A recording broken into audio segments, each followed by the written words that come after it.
দেখেন আজকে কত বড় বড় মাছের কারি ভাজি করতেছি। ছোট ছোট মাছের কারি খাইতে খাইতে ভালো লাগে না, ওই জন্য বড় বড় মাছের কারি আজকে খাবো। একটারে 2-3টা টুকরো করছি। বুঝছেন, আজকে পুঁই শাক দিয়ে রান্না করবো। তাতে আমি মুগ ডালও দিচ্ছি। এই যে দেখেন এত বড় বড় খাড়ি, লাড়ি আর বড় ভাঙে না, বেশি বড় খাড়ি হইলে ভালো। বুঝছেন বুঝছেন এখন আমি পুঁই শাকটা দিয়ে দিব।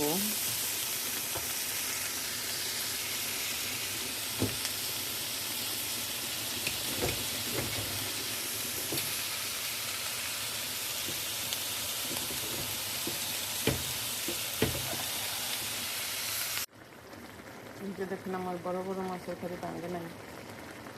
পুঁই শাক দিয়ে দিলাম হওয়ার পথে। এখন কাঁচামরিচ কেটে দেবো আর ধনে পাতা দিয়ে দেবো।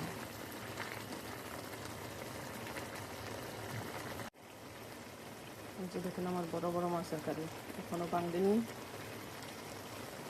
আস্তে আস্তে রয়েছে। ভাঙানোর লেগে চেষ্টা করছি, কারণ ভাঙে দিলে তরকারিটা আর একটু মজা হতো।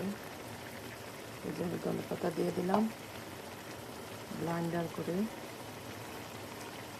পাতা গোটা সহ।